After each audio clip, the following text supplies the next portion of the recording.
Welcome back to the Deep Dive. It is great to have you with us. Great to be here. So today we're looking at a stack of sources that, I'll be honest, gave me a bit of emotional whiplash. That's a perfect way to describe it. It really feels like we're channel surfing between, I don't know, a really optimistic superhero origin story. And a very, very dark episode of Game of Thrones. Exactly. On one hand, you've got this ancient text celebrating a king who played with lions like kids. Yeah. Just a total confidence. Right. And then you flip the page in the stack, and suddenly we're at this grim birthday banquet. Political posturing, rash promises. And it ends with a prophet's head on a platter. It is grim. Yeah. But that contrast is, I think, the whole point. So what's our mission with this deep dive? We're trying to unpack the physics of power, really. We're looking at two case studies from our sources, Sirach, Psalm 18, the Gospel of Mark. And a modern reflection, too. Right, and it all boils down to King David,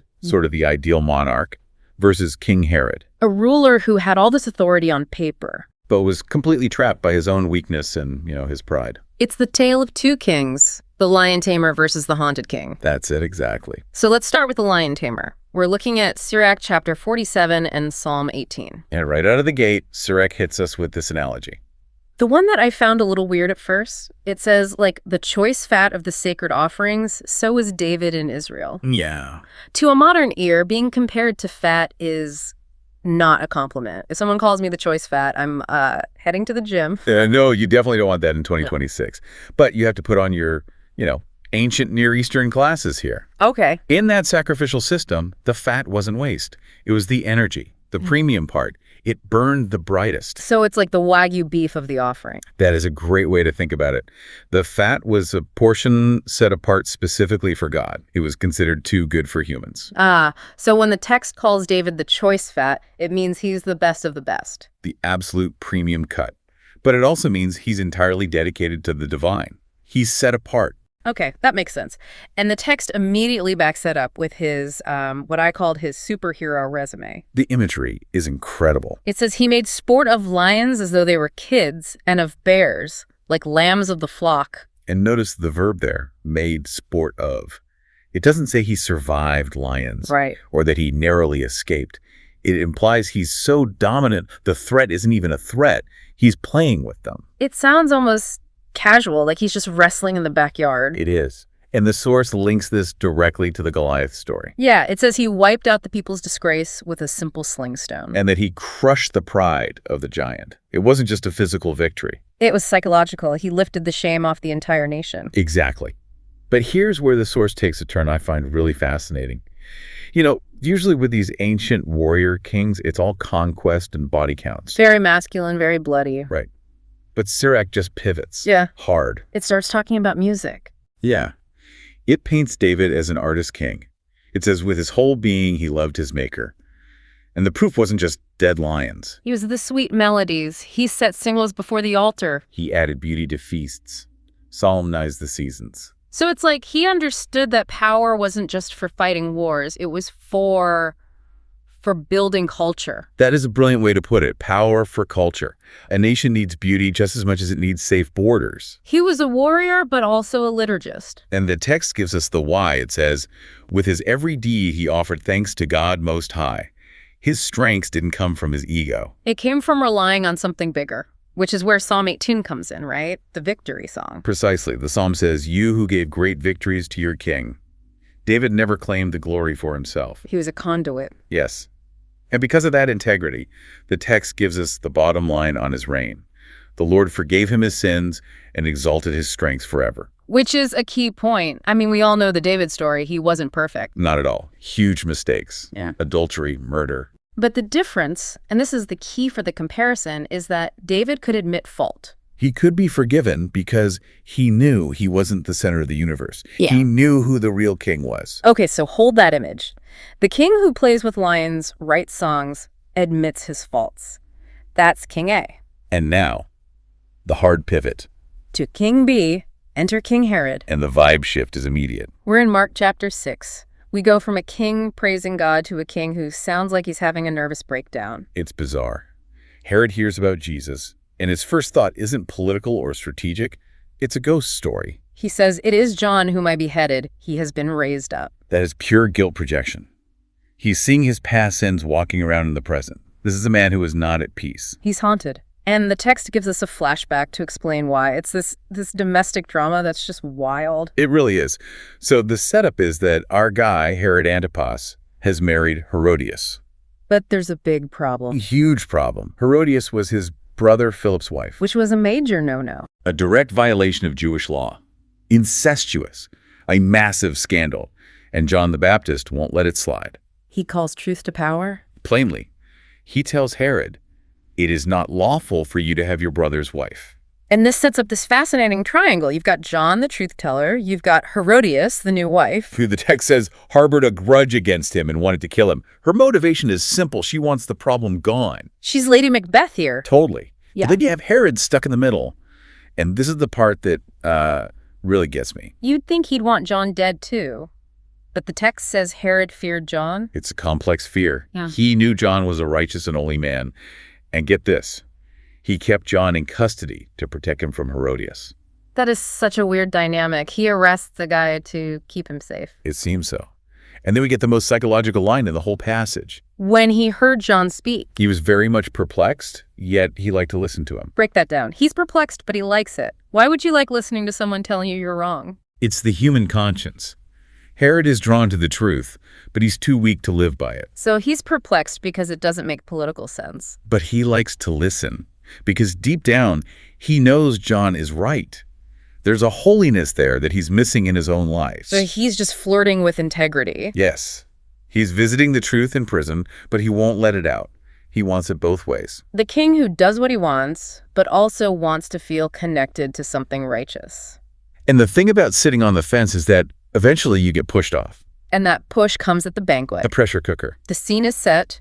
Courtiers, military officers, the leading men of Galilee, everyone he needs to impress. His entire social and political standing is in that room. And in walks Herodias' daughter. Yeah. She dances. Everyone is delighted. The energy is high. And Herod, basking in it, makes a grand, reckless gesture. He says to the girl, "Ask of me whatever you wish, even to half of my kingdom." And he swears an oath. This is pure ego.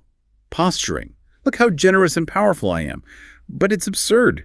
He couldn't actually give away half his kingdom. It's showboating. But then the girl calls his bluff. Well, first she runs to her mom. What should I ask for?